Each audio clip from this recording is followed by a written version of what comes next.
Welcome back. China's annual parliament meeting opens today under tight security around Tiananmen Square and the Great Hall of the People as snow fell at dawn.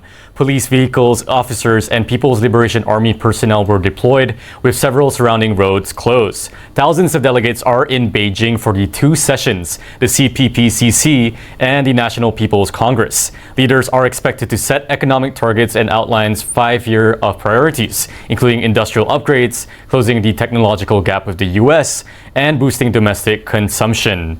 To provide more insight into the current situation in Beijing, we are joined by CGTN reporter Zhao Yunfei to give us an update on what's happening over there. Over to you, Yunfei.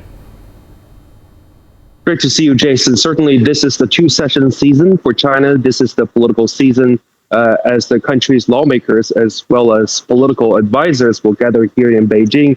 And they're here not only to discuss the, chart of the course for the future development, but also reviewing how the country has implemented its social and economic development over the past year. But what really makes this year a little bit different is that usually it's an annual session, but this is the beginning of China's 15th five-year plan. So the two sessions is taking this opportunity for the lawmakers together and advisors together to review the draft of the 15th five-year plan and chart the course for China's development in the following 5 years, which is the 2026 to 2030.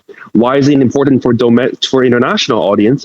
I guess just because China's role in the world playing today, and China is really implementing its plan to the development of the peaceful development of the world.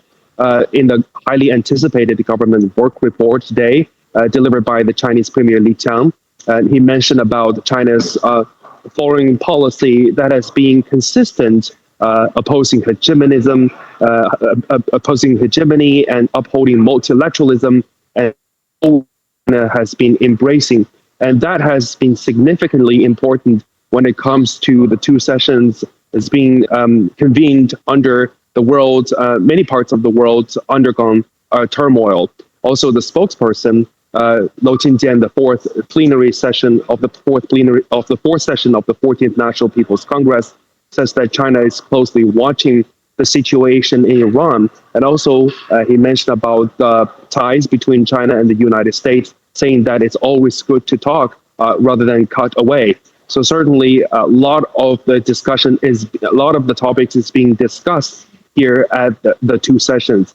In addition to international affairs for the Chinese people, they're closely watching the economic, especially the economic development from the Chinese side for sure, because China's development is also a major driving engine for the rest part of the world. As I mentioned, the 15th five-year plan, this is part of China, how China is trying to achieve its really even long-term goal way forward to 2035, which is to achieve socialist modernization by 2035. And that, to fulfill that, really needs the goals being set for 3 consecutive five-year plans from the 14th five-year plan started in 2021 all the way to the 16th five-year plan. So now China sees the 15th five-year plan a period of transition by embracing high-quality development driven by innovation, industrial upgrade, and sustainable development. So certainly in the government work report, details is being mentioned about what China would do in the 15th five-year plan. There are 4 drivers, including push forward the high-quality development, meaning that China has really been emphasizing on the quality of its development rather than solely focus on the figure itself.